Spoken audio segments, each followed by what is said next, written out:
مشہود کی تمام رات نہایتی کرب و اضطراب میں گزری تھی۔ صبح کو ملازم نے اخبار لا کر دیا۔ مشہود نے کانپتے ہوئے ہاتھوں سے اخبار کھولا اور خبروں کے کالم پر نظر دوڑائی۔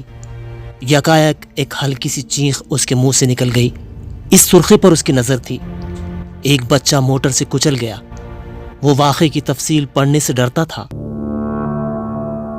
اخبار کو موڑ توڑ کر پھینکنے ہی والا تھا کہ اسے کچھ خیال آ گیا۔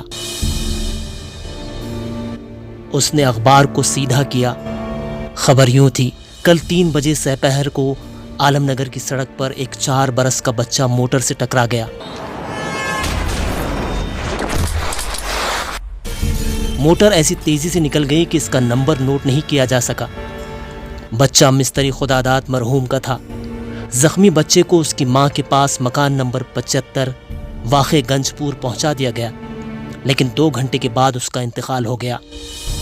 مشہود دیر تک سر پکڑ کر بیٹھا رہا، پھر خود بخود کہنے لگا، تو میں اس کا قاتل ہوں۔ مجھے اسی انجام کا اندیشہ تھا۔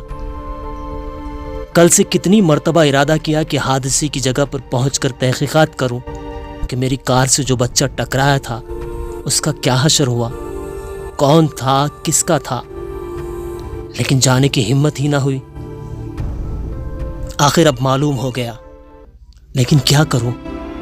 کیا اس کے گھر جاؤں، اس کی ماں سے اپنے جرم کا اقبال کروں، اس بد نصیب کی تباہ حالت پر اپنی آنکھوں سے دیکھوں، اس کی لعنت و ملامت، غصہ و نفرت کا ہدف بنوں اور اپنے کیے کی سزا بھگتوں؟ یہی ہونا چاہیے، لیکن کیا مجھ میں اس کی ہمت ہے؟ یکایک مشہود نے زور سے گھنٹی بجائی۔ ملازم آیا۔ مشہود نے کہا، فوراً اسباب باندھو، میں بمبئی جا رہا ہوں۔ اس نے طے کر لیا کہ اس شہر سے چلے جانا چاہیے۔ یہ بھید کسی کو معلوم نہیں، لیکن یہ کانٹا دل میں کھٹکتا رہے گا۔ کہیں دور چلا جاؤں گا، بمبئی کی دلچسپیوں میں یہ چبھن محسوس نہ ہوگی، ضمیر کی آواز دب جائے گی۔ یہ سوچ کر تجوری میں سے نوٹوں کی ایک گڈی نکال کر واسکوٹ کی اندرونی جیب میں رکھ لی۔ چوک سے گزرا تو اتفاق سے کوئی میلہ تھا۔ بچے کھلونے اور مٹھائیاں لیے ہوئے آ جا رہے تھے۔ بچوں کو دیکھ کر مشہود کے دل پر ایک چوٹ لگی، اور وہی کل کا بچہ اسے یاد آ گیا۔ خدا جانے کس شکل کا تھا، گورا تھا یا کالا، خوبصورت یا بدصورت۔ مشہود یوں ہی چکر لگاتا رہا کہ یکایک ایک جگہ ٹھہر گیا۔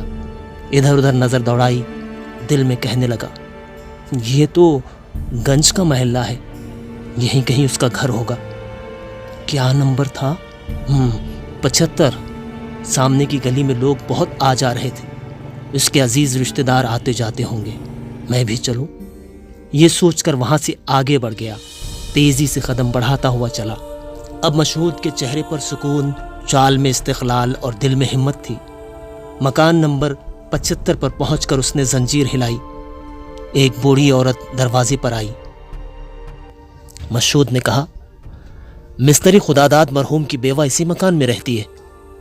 بڑھیا نے جواب دیا، آئیے، آپ بیٹھک میں آ جائیے، میں بلاتی ہوں۔ وہ بچے کے پاس بیٹھی ہیں۔